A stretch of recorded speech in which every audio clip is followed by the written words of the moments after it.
Sa kabutan na importante kayo, natag yung hatagan o pagtagad. Kay, kini mo nga mahigayon na ng soul, patut pa sa mga principles of learning. At level 1, we don't know that we don't know. In short, we are ignorant. Bato pa sa palaot, ignorance of the law. Excuses no one. So, kinahanglan nga mahibalo ta. Hindi may pwede nga tesyon ko balo ala siya. Hindi mo na dawaton sa police, no? Takot mo. Dapat yan, hindi pwede. So, muna may suon nga without further ado, atong ihatag kahigayon sa ato ang igsuon or very own Attorney Lerka Gipi Patago Valdez alang sa iyang lecture.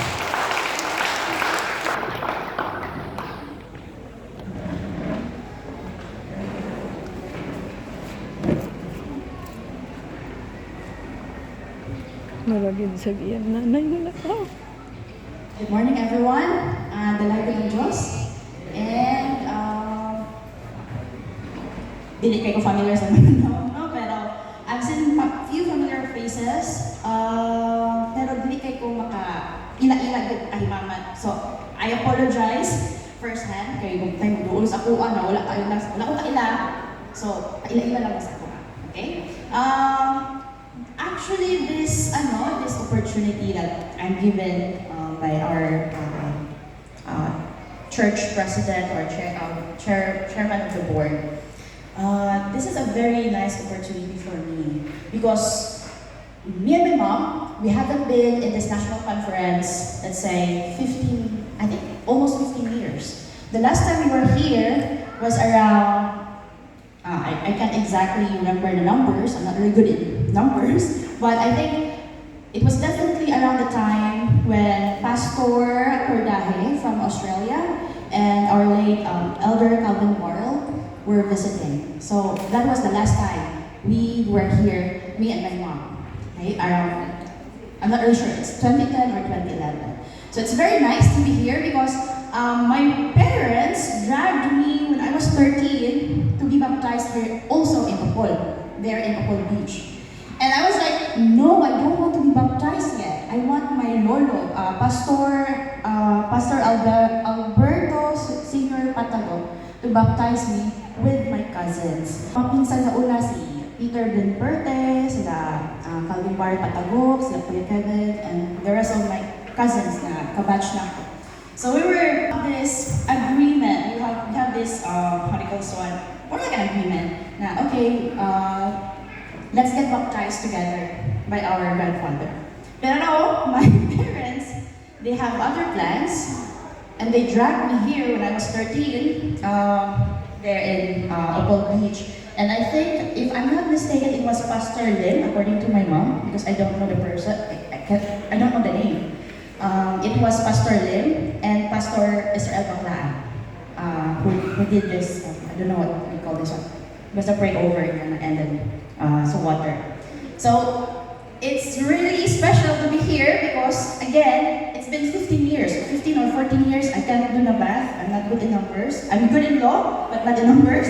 So that was around 2011. Okay, and being here in this church is a home for me.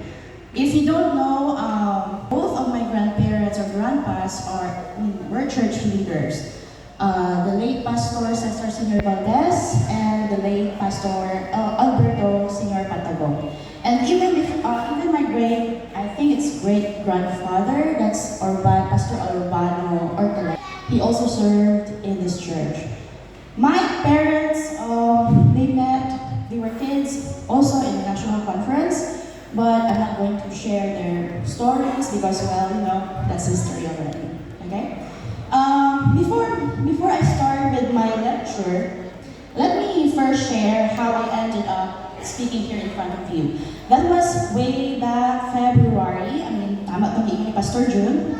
He messaged me. He was like, it was more like a casual chat. It was like, Attorney Ana, how are the biblical teachings relevant to our laws today?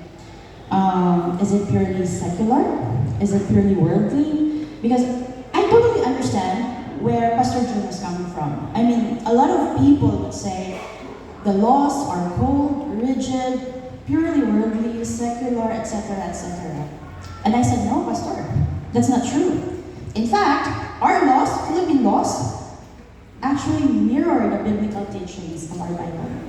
And I'll tell you why later. Check us out. Kaya dugay-dugay ko ba? 15 years, 14 years, and I'm given 40 minutes. Sorry lang yun kung wala akong nakaprepare of presentation because, okay, there's this backstory. Istoryahan na sa ninyo. Just indulge me with that. Okay. So, I initially said yes to Pastor June. And then sometime in March, I sent a message to Pastor June. Pastor June, I don't think I can make it. Okay? Reality hits me at that time, March. I get overwhelmed with work schedule, paperwork, our industry, it's, how do you call this one? I work 24/7 except Saturday. Every time when the clock ticks at 6 p.m., that's no work, secular work. That's a non-negotiable for me, okay? And I resume work by Saturday after 6, okay? But the rest of those days, the whole week, 6 weeks, I only have maximum of 4 hours of sleep, or sometimes 3. And there are times I don't have sleep anymore. I think I can, let's say 1-2 days, I'm wildly awake. And my family, my mom, ako ang mga pinsan, my cousins, my say a sister ni Mami who always visits us with her family, they know, or say Pastor Timur Patago, when they when the family visit our place, they know that although I'm physically present with the family, they know I haven't gotten any sleep yet. And that's like 48 hours, 32 hours, 24 hours, and that's life. I have bills to pay. So going back, I told Pastor June na I don't think I can make it, Pastor June. So, pero katagal ko na po sa Pastor June Consuelo na let's see, we'll see if God will make way. Okay? And yeah, I think that's what really happened. Because even this week, I've been considering how to gently back out and tell Pastor June this week. Kumbaga, medyo hindi kaya na to. Uto, in my mind, I've been already, let's say, creating some language, some nice, warm language to tell Pastor June that I can't make it, etc., etc. And that decision happened around Sunday morning, around 4 a.m. I'm drafting a motion. And so I go, okay, nag-isip ako, say sorry kay Pastor June, I can't do this, Pastor June, etc., etc. And then, I checked the flight details, like direct flight from our place to CDO. And I saw one seat left on me, okay? So I stepped out from my workstation, from my desk, from my laptop, I grabbed some coffee, and then when I checked, there were 4 seats available, open. But still, I did not book that flight. Okay, that was Sunday morning. And then I got a message from my uncle, Pastor Timur Patago. Okay, he was like, Lurk, you have a part on Friday, 25th. I already know that. Pastor June already gave me initially the program, but that reminder from my uncle, from the servant of God, okay, a man of God, that already, let's say, gently pushed me to this different direction from my decision that morning. But still, I did not book the flight. So I waited until Sunday evening. I messaged my cousin, si Ate Gaga, si Geraldine Berthe Marquez. I asked her, if I will take this flight, would you be able to pick us up from the airport? And she said, yes, without hesitation, book that flight. And I was like, let's see, I'm gonna check if there are still seats available, because in the morning, there was only one seat left. And then after a few minutes, there were 4 seats left. Actually, it's 5. I'm sorry, 5. So So okay, let's see if the seats were still available, so that might be it. I checked again, and there were 4 seats available, direct flight. And the cost, well, a little expensive, but it's pretty napayungan, all for the glory of God. And so, yeah, I think God cleared the way when I was almost going to turn back. Because kind of I think I can help the church without being there in person and all that. Although I really wanted to help all our brothers and sisters during legal services, legal aid, because I even volunteered to do that, even non-members of the church. So why not? I can help our church, right? But because of my schedule, because of some, personal circumstances, I was supposed to say no, but here I am now with everyone. So I think, God is good and God made the way for me, right? So that was the background. Now let me go to the lecture.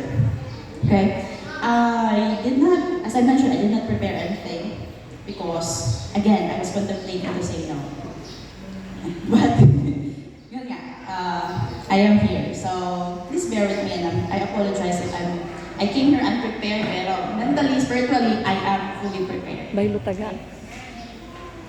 Going back to the question, Pastor Jun asked me, are Philippine laws purely secular?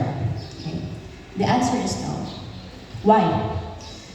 I think my answer to Pastor Jun at that time was about the Constitution. I said, no, Pastor, you know what? We have our 1987 Constitution, and you know what's Constitution? That's the supreme law of the land. That's the highest law of the land. And any laws that are written or passed by the Congress or implemented by the executive branch, if a particular law or a particular provision is inconsistent with the Constitution, that's unconstitutional, meaning it's without effect.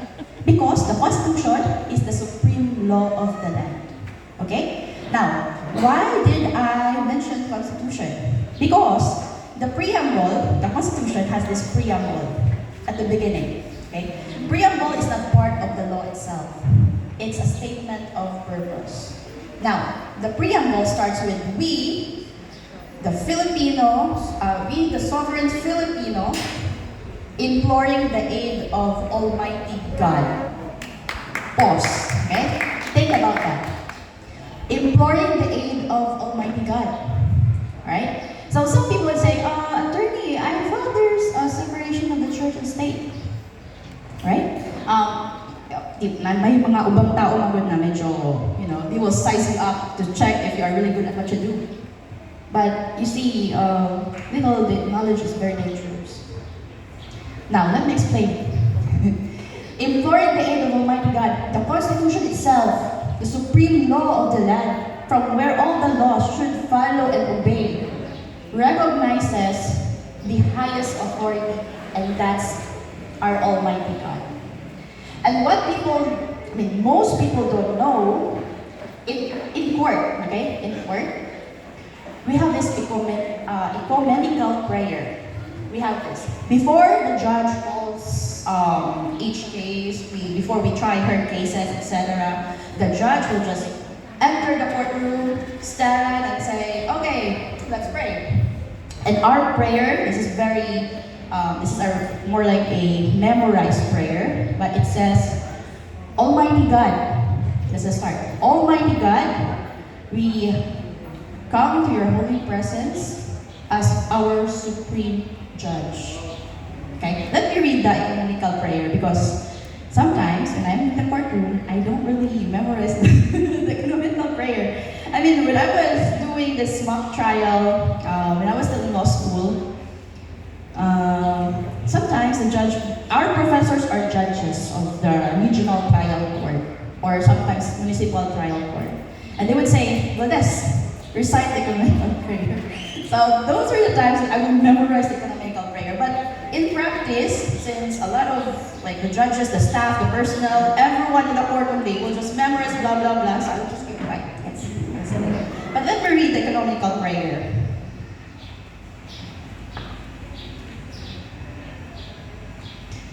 Okay. Okay, it's like this.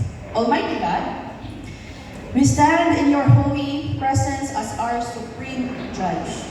Okay? We humbly beseech you to bless and inspire us so that what we think, say, and do will be in accordance with your will. Enlighten our minds, strengthen our spirit, and fill our hearts with fraternal love, wisdom, and understanding, so that we become effective channels of truth, justice, and peace. In our proceedings today, guide us in the path of righteousness for the fulfillment of your greater glory. Amen. Okay, now, I had this hearing last year. I know that the judge, the sitting judge, is a Muslim. It's basic. We sometimes check the sitting judge for our case. Strategy-wise. And I thought she will not recite the ecumenical prayer, but I was wrong.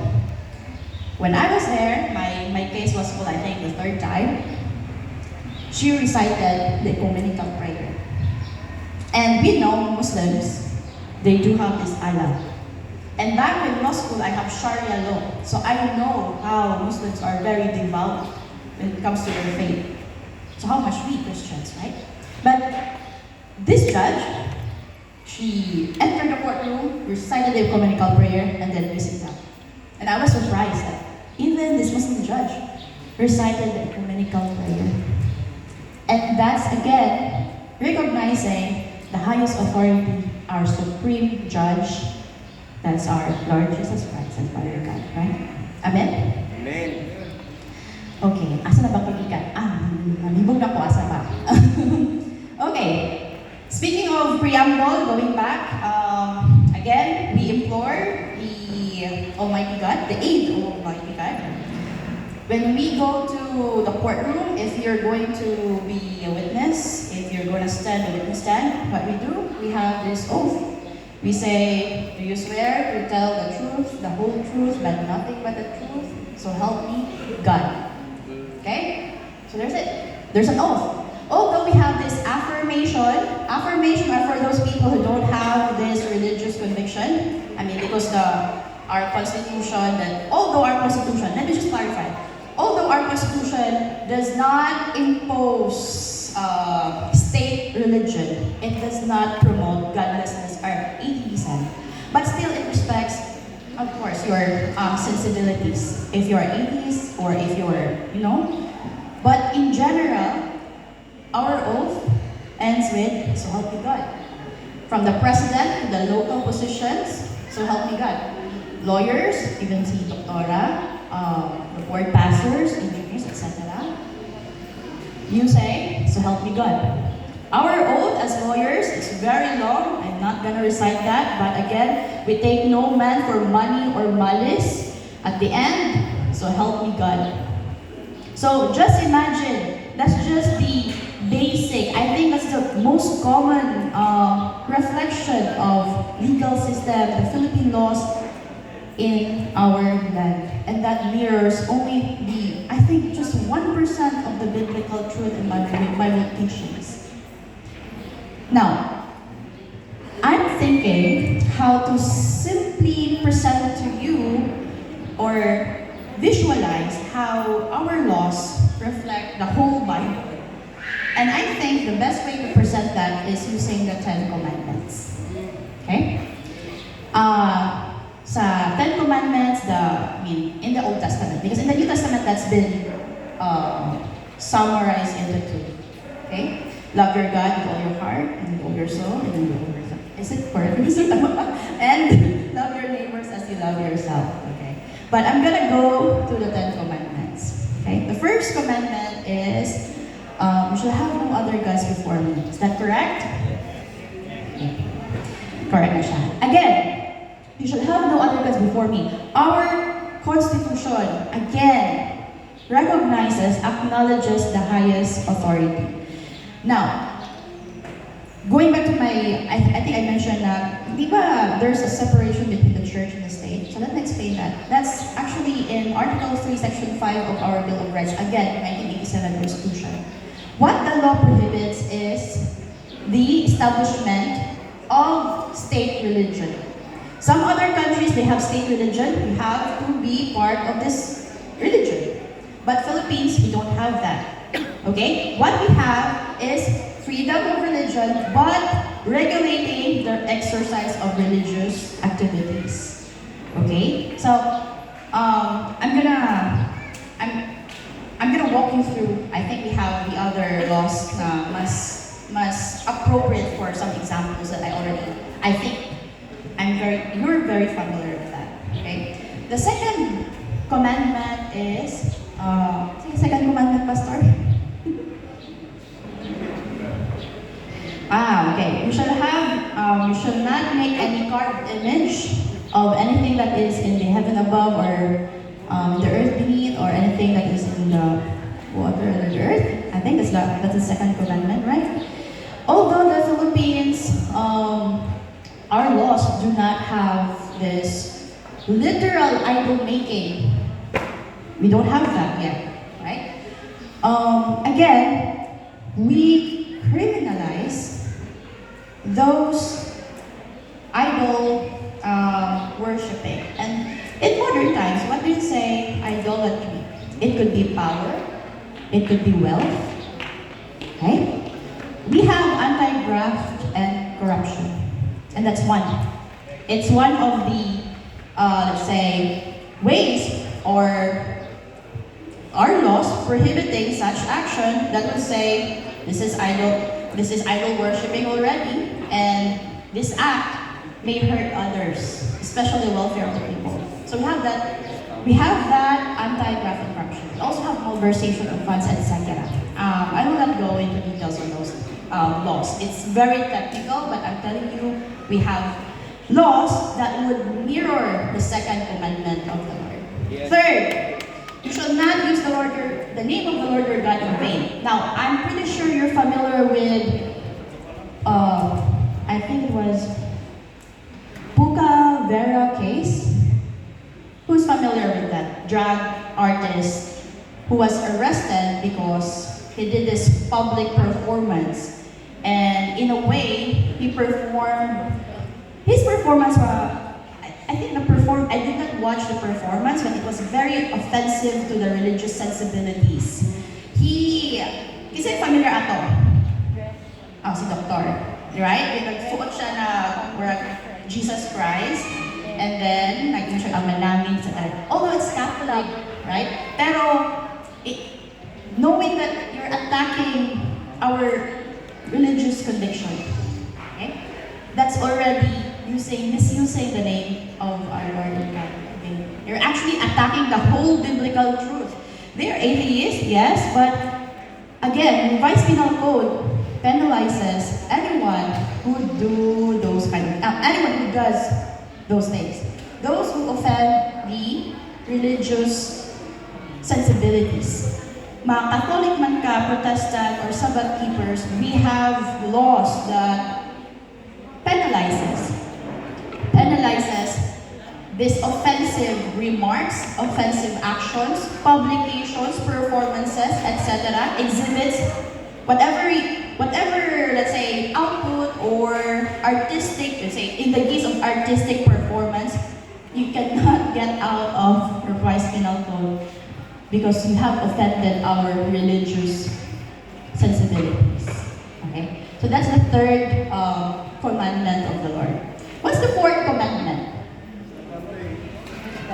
Remember the Sabbath day to keep it holy. Okay. Let me share you a very interesting case.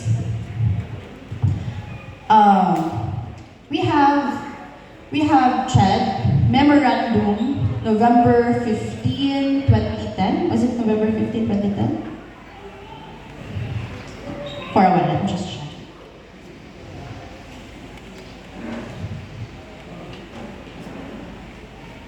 Yes. So that was CHED Memorandum issued November 15, 2010. Okay?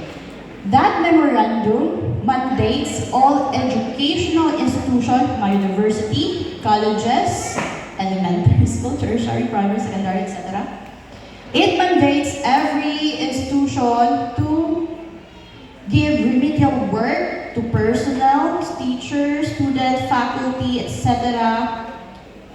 if they are going to have this Sabbath observance.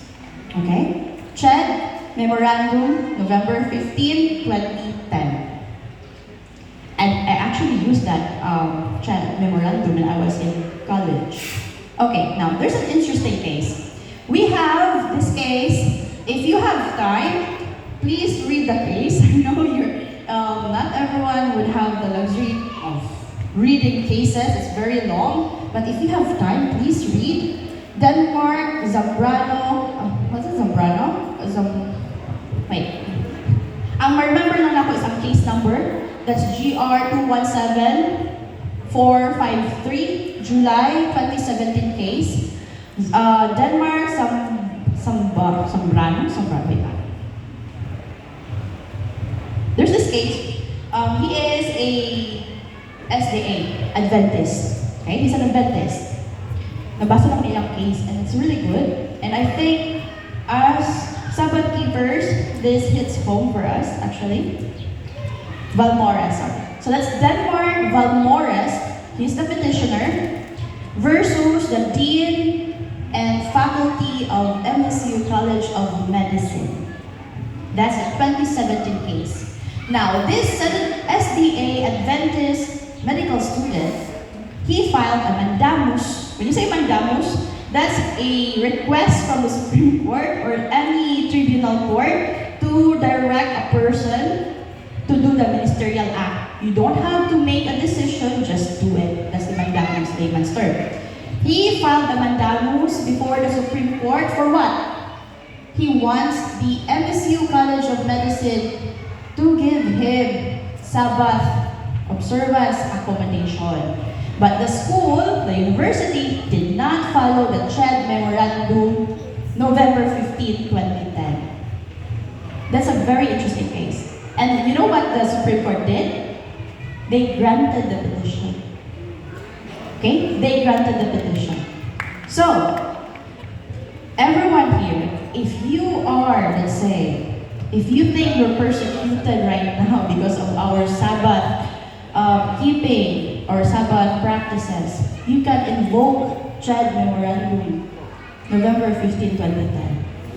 There's a case, GR 217453, July 2017. That's the case. It's Denmark, Valmores versus MSU College of Medicine. There is an observance, Sabbath, okay? And let me go to Labor Code. Labor Code, Article 91. Before I explain that Labor Code, after I passed the bar exam, after I took my oath, after 3 months, I published a book. That's the labor laws in the Philippines. And that's available all over Philippines. And after a year, I wrote legal philosophy book again. Okay. If you really want to know more about the laws, because I explain it in layman's terms, because when you say legal terms, it's very intimidating, right? But when you say, I'm going to write something that would make, let's say, make laws interesting and easier to understand, those were the books. Unfortunately, I was thinking I'm going to give some books for free sa church, but again, I was contemplating the same book, Pastor. So I did not prepare. But you can search my whole name on Google and you will know how the Lord was so faithful, how the Lord answered all our prayers, especially my mom's prayer. You will see my work there. Google yun na lang, okay? So going back, Labor Code 91. What does it say? Article 91 of Labor Code says that for each week, you will give your employees at least 1 rest day. Okay? 1 rest day, and the employers will be the one to schedule, right? But if you have this accommodation, when you say accommodation, let's say you have religious practices, like us, Sabbath keepers, the employers are obliged, they're obligated to what? Yes, to grant your request. They're obligated. And if they will not agree with your request, you can, of course, you can file a complaint with the DOLE. That's Labor Code 91. Okay? So for us Sabbath keepers, people say, mga Sabbath keepers, Sabado medyo alanganin ta because, even I mean, way back when I was studying in a Catholic church, Catholic university, I was in college. Most of the major activities are always Saturdays. And what I did, I wrote a letter to the president of the school, and then I think it's a father. And he granted my request. So every time na may mga, let's say, university week, I'm excused. I don't have to play sports during Saturday because I have this accommodation granted by the president. So for all the students, or let's say teachers here, faculty, or let's say employees of public and private employers, you can request accommodation. If they cannot give you accommodation, let me know. Okay? So, mana na siya. That's the fourth commandment. Fourth commandment lang and it's just like the labor code and the Supreme Court decision. But if I'm going to tell you all the principles of the Bible that relates to Philippine laws, I think maabda to until tomorrow. So let me just summarize everything. So that's the fourth commandment. What's the fifth commandment? Love your father and mother. Okay. Honor your father and your mother. Okay. When you say honor your mother and your father, so that your days may be long upon the land which the Lord your God is giving you, right? Okay. Before I go deep dive with the discussion, I've heard mostly young people. They would say, I didn't ask to be born, so why should am I my parents' retirement fund? I've seen a lot of those on Facebook or social media.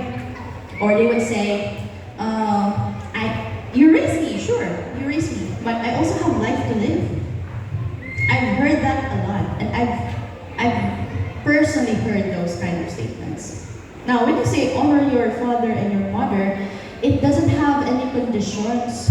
It doesn't say honor your father and your mother only when they are strong, only when they are, let's say, convenient to you.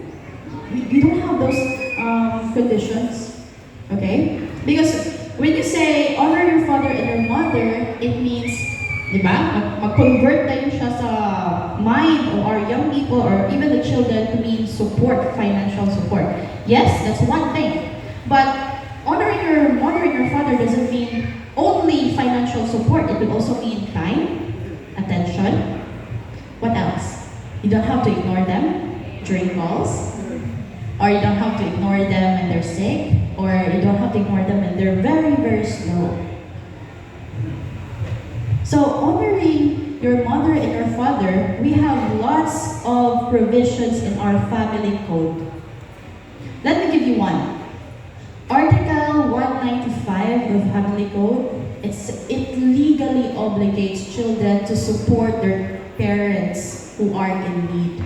There is a list of family members who are obligated to support each other, whether legitimate or illegitimate. So, kung isa may anak na illegitimate, si illegitimate pwede mag-support sa parents, ina na atong balaod. Or let's say legitimate, more so you have to support your parents. Okay? Another thing is our revised penal code. If you commit a crime or if you commit an action against your parents, the punishment, the penalty is severe. I'd say severe. Okay? You can compare this penalty for crimes committed against strangers. Medyo severe na siya, di ba? May grave na yung penalty, grave na ang punishment. But if you commit these acts against your parents or against your elders, or those people exercising moral ascendancy, meaning seniors ninyo, the penalty, the punishment is so severe. Why? Because again, our laws, Philippine laws, have this moral compass, and our moral compass is the biblical truth. And who is again our supreme judge? It's our Almighty God. So again, honor your father and your mother. Dili lang para you will live long years here in the land, but you have to honor your father and your mother, not just because the Bible says so, but you are also legally obligated to do so. You cannot say no. I can't say no. I can say no to those obligations after you. No, you cannot. You're a Filipino citizen and you are bound to comply, follow the Constitution and the laws of the land. If you cannot, or if you do not, if you do not, you have to face consequences. Okay? And sama sa ingon ni Pastor Gaina, those who are ignorant of the law. Okay? Ignorance of the law excuses no one. So those who are ignorant of the law, ano sa inyong buhaton? Ano sa inyong buhaton?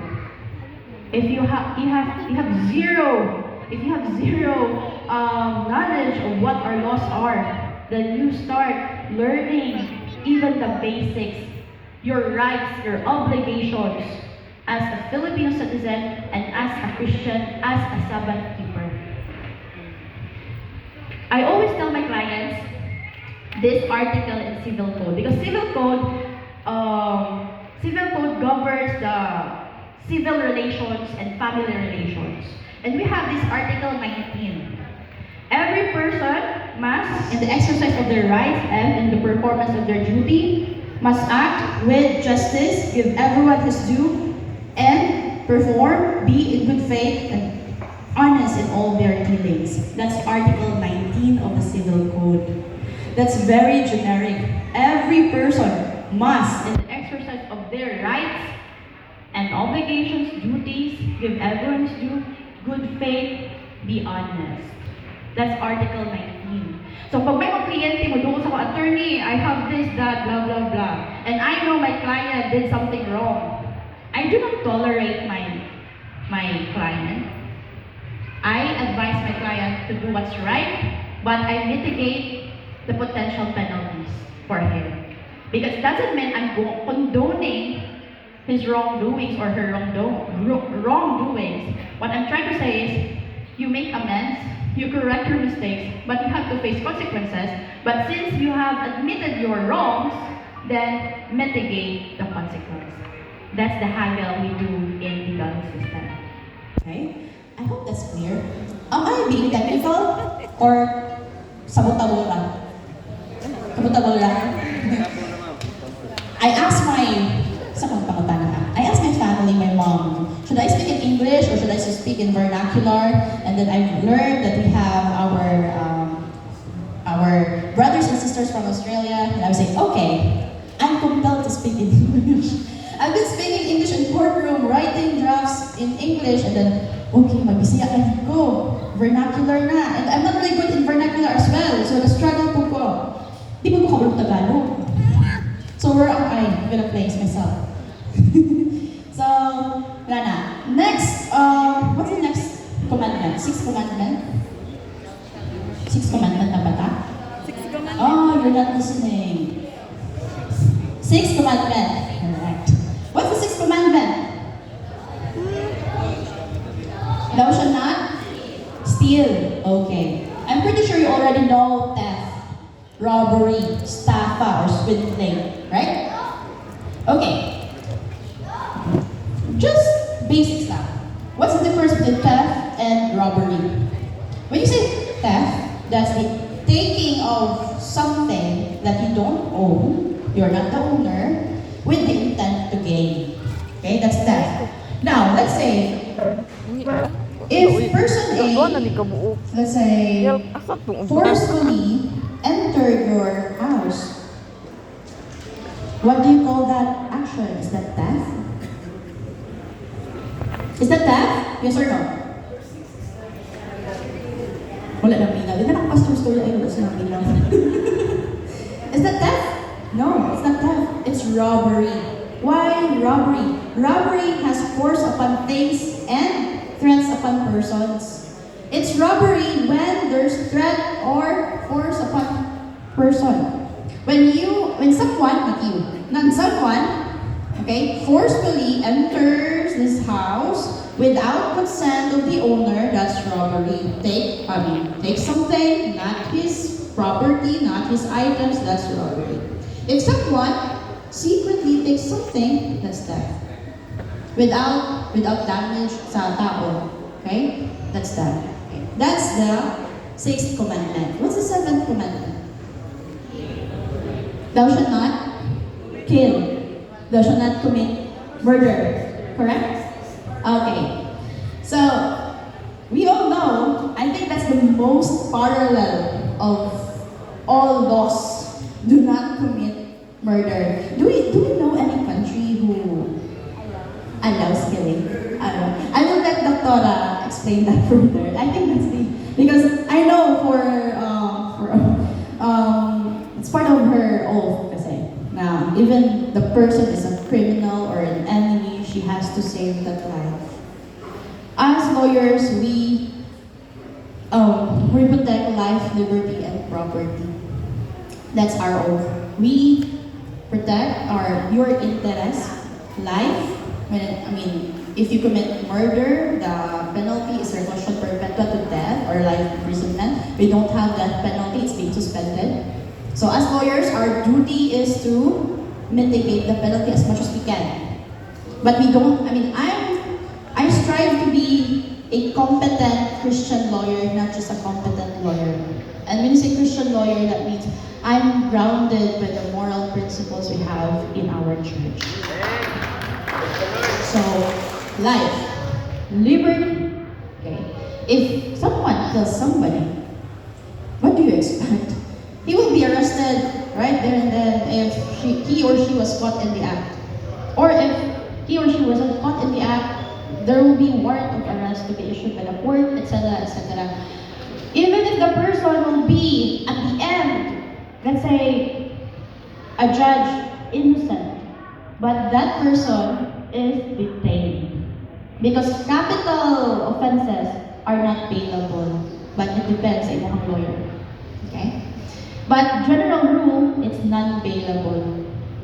So those are capital offenses. What are those capital offenses? Those offenses committed against persons. Those committed against national security. But I'm not going to discuss national security because that's already political and we know our social-political atmosphere right now. Okay? I'm not going to touch that. But do not murder. Do not, we have this principle in law wherein we say, we have law enforcers. Do not take the laws in your hands. Okay? Even if you know you are right, do not just do anything that you think will be detained for something. Okay? Be wise.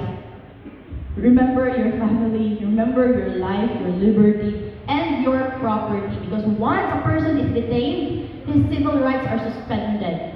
And when we say suspended, you cannot buy, sell properties. Your inheritance is suspended.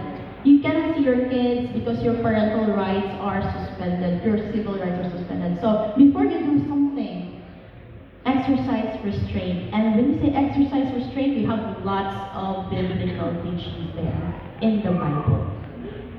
That's the 7th, is it 7th commandment. What's the 8th commandment?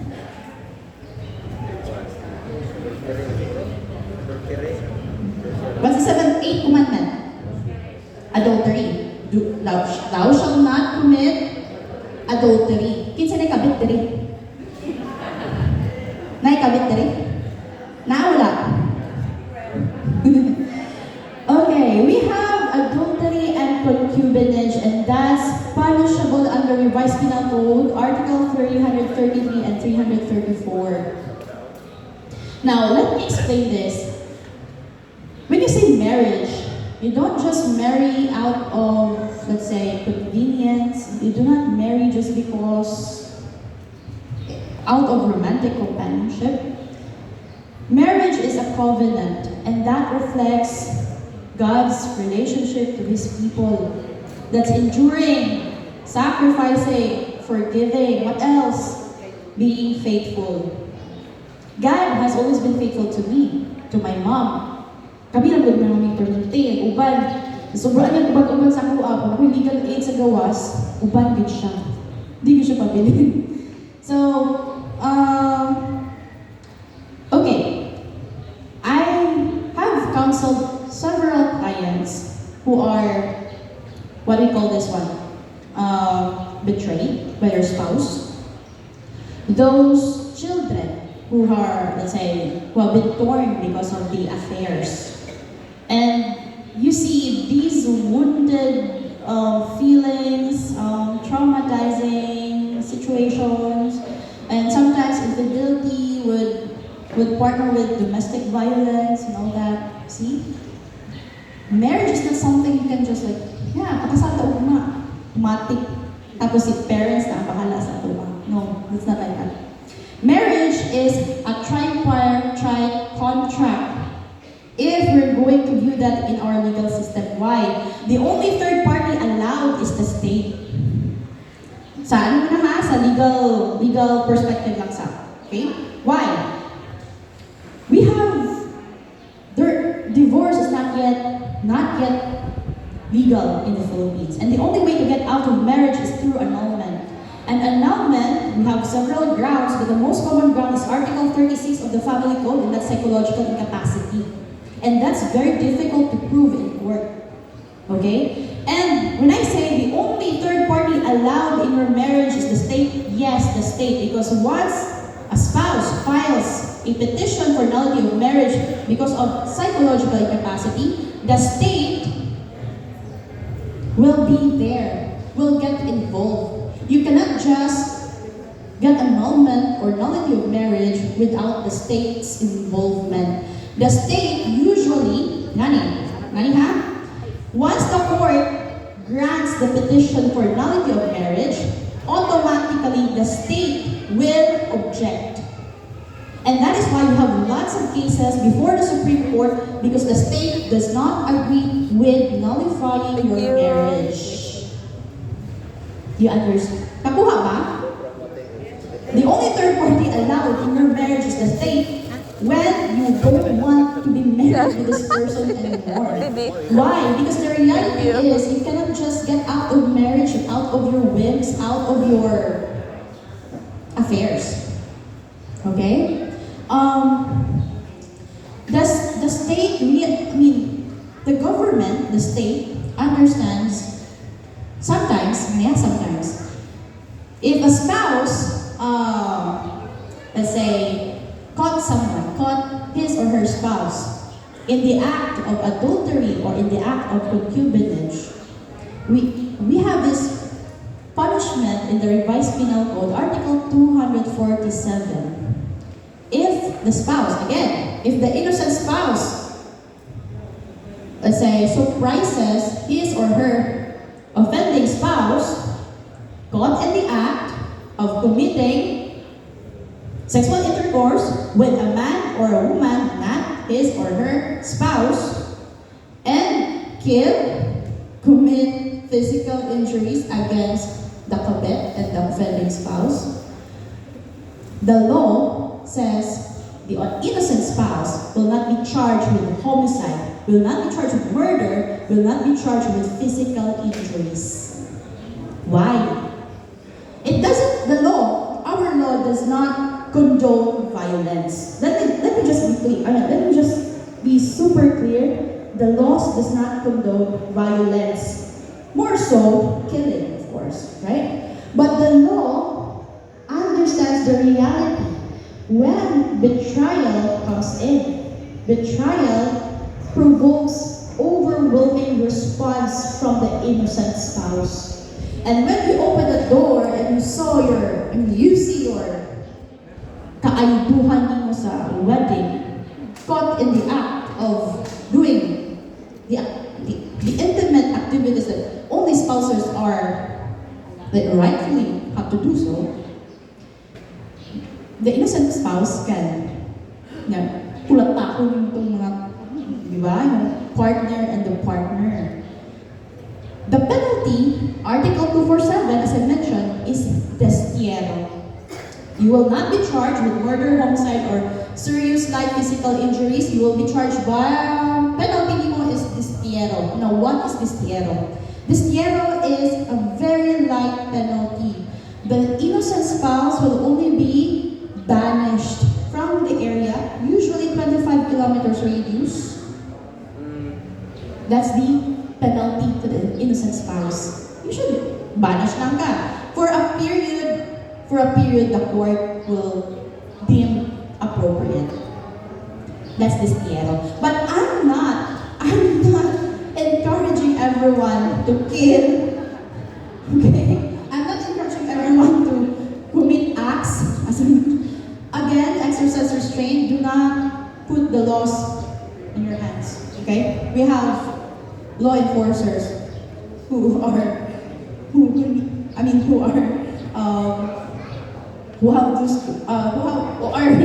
have those duties, okay? But I'm just telling you that our laws mirrors fidelity as what we're trying to teach everyone, and as what the Bible says about marriage. Because marriage is permanent. It's a covenant between the spouses and God. Again, marriage is a reflection of God's relationship to His people. As I mentioned earlier, it's enduring, sacrificing, forgiving, and faithfulness. It's fidelity. It's a radical obedience. Nakuha ko siya. Ayaw mo pagulatan ko, no? Di ba mamulatan? Ay, pinipat yan. Si paalam. Paalam yan. Anyway, that's the 8th rule, correct? Okay, what's the 9th rule? Thou shalt not bear false witness against your neighbor. Kinsang marites dali. Taas ka mo. You know what? Lawyers are the most noble marites according to our professors. Why? Because we need to know the facts of the case, and we cannot help our clients unless we know the whole truth, be it good or bad. Okay? But anyway, do not bear false witness against your neighbor, because in modern times, we have trial by social media, we have fake news, we have chismes, in person and online, we have GCs, and then we're attacking characters of someone else. We have this and that, okay? Now, in court, if the witness falsely testify against someone, that's called perjury. Outside of court, if someone makes false statements or false narratives, we have libel, slander, cyber libel. We have falsification of documents. We have a lot, actually. Okay? So, when you say, thou shalt not bear false witness against your neighbor, hindi naman siya sa Bible. It's also in our Philippine laws. Because again, for the end time, our laws follow the moral compass. And our moral compass is the Bible. And the Bible is from the teachings of our Lord Jesus Christ, from our God. And before Philippine laws, kung saan nauna? Di ba the Bible? The timeline is the Bible, and then, Philippine laws, right? Wala ko siya nabaliktad na una ang Philippine laws than the Bible. So, how can you, base something off from something that has not been existent yet? That's my point. That's my premise. So, Bible first, then our laws. Our laws follow the moral compass. It should have been better if I have a presentation so that you can visualize what I'm trying to say. But again, our laws follow the biblical truth, the biblical teachings. That's the 9th commandment. Kaya pa ba sa oras? Carry pa. So, magbugay-dugay pag-abot ko. Okay, what's the 10th commandment? Thou shalt not covet your neighbor's house. Thou shalt not covet your neighbor's wife, nor his or her manservant, male servant, or his ox, or his cattle, or anything that is within your neighbors. And that commandment speaks about selfishness and envy. Correct? Or mali? Kasi yung mali. Nani yung mali? Na ba? Basta wala sa namin daw sa Quran. Okay, so we have, in our Philippine laws, we have laws against competition, unfair competition. That's commercial law. Okay? Because coveting in your mind is not punishable yet. We don't punish something that, okay, akong isipon na, dapat lamangan ako na siya. The laws do not punish that mental state or mental thinking. Kumbaga, wala pa eh. What the law punishes is when these thoughts convert to actions. And these actions hurt others. These actions already, let's say, prejudice others. So that's why we have unfair competition. Thou shall not covet someone's property or someone's personal items, etc. We have unfair competition. What else? We have some other laws, let's say, again, about family relations, civil relations. Thou shalt not covet your neighbor's house. We have summary proceedings for properties, let's say, forcible entry, ejectment. When you say ejectment, proceedings, or forcible entry, sariyasa na sila.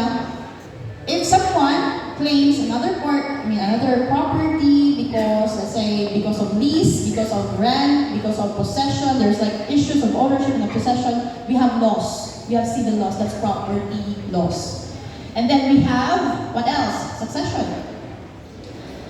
Earlier, I mentioned marriage is very important because, again, other than our oath to God, marriage is also about the rights and obligations when it comes to succession. When a person marries, person A marries person B, they have children. So, parents are barred to claim succession because there's a spouse and there are children. Okay? That's basic in succession. Because in succession, it only acknowledges the most closest blood relation or relationship. Another. So, what's the relevance at to attorney? Ang relevance at is thou shalt not covet something that isn't yours. And to know if something is yours or not, you have to know your rights and obligations. And again, marriage laws, our family code, succession laws, coupled with our civil laws, property laws, etc. As I mentioned, there are lots of laws that mirrors the biblical teaching. And if I'm going to discuss all of them, I need 1 week. Not much. So I'm just giving you the basics, okay? So I hope what I've shared with you this morning are, let's say, useful, relevant, material, evidence, those are the words we use. Relevant, material to the issue, okay? But those are the relevant evidence. So, what else? What else do I have? So those are the 10 commandments, okay? I believe we have Romans 13 verse 1 to 4, if I'm not, tama ba Uncle? Romans 13 verse 1 to 4. The Lord God, tama ba? The Lord bless the government, the authorities, and if you're following,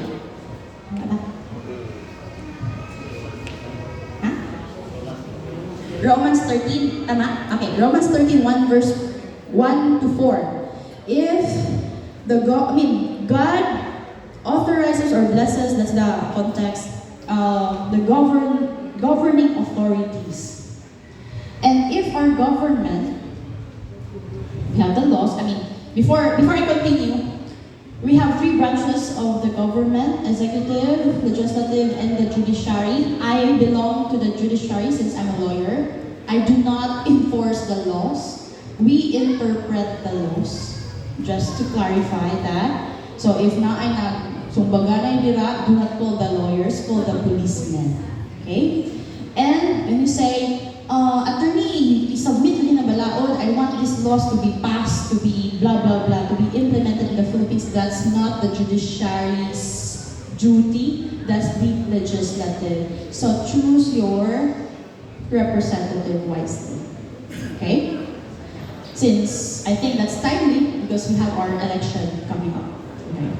So going back, we have Romans 13. We have to follow the laws because the Lord tells us so. Because again, laws without moral compass, it's hollow. Okay? Justice without compassion is oppression. Mercy without justice, it's already empty. So I hope that everyone will continue to be light and salt as we are called to be light and salt to each and every one. And I hope that with my lecture, although short, not really short, but although basics, okay, I hope that it will ignite some curiosity and, let's say, initiative for you to know your rights and your obligations, and that every action has consequence. So always remember that, again, our supreme judge is our Almighty God and no one else. And I think that would be all. Thank you and God bless.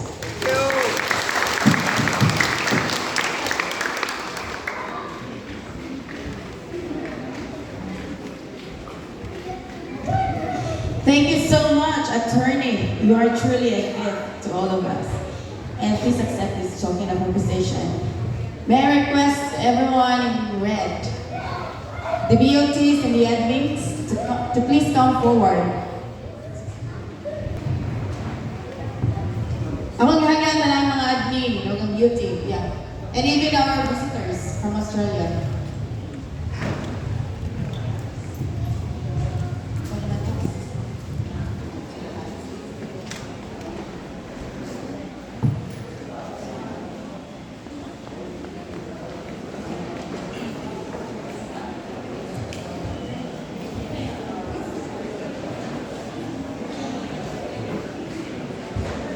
Certificate of Appreciation presented to requesting Pastor Bong, our PMC Chair, Pastor Levi Pipania, our CUGMAP Chair and PMC Chair.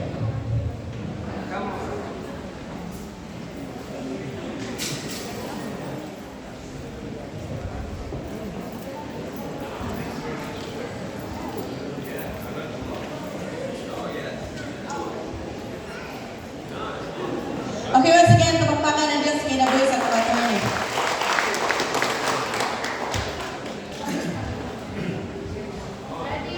And requesting Pastor Donnie to please come.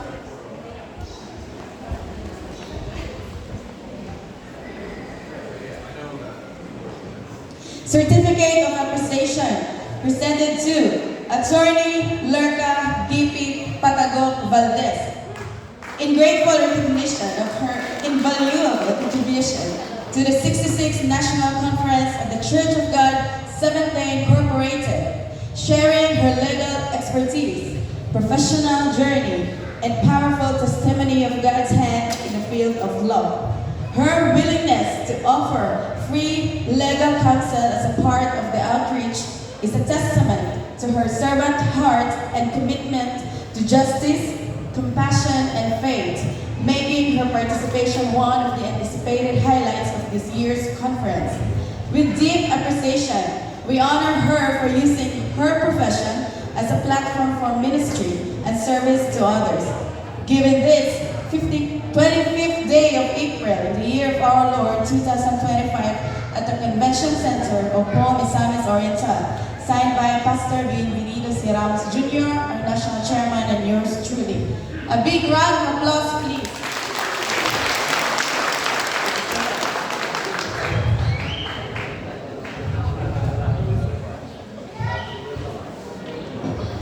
Okay, position.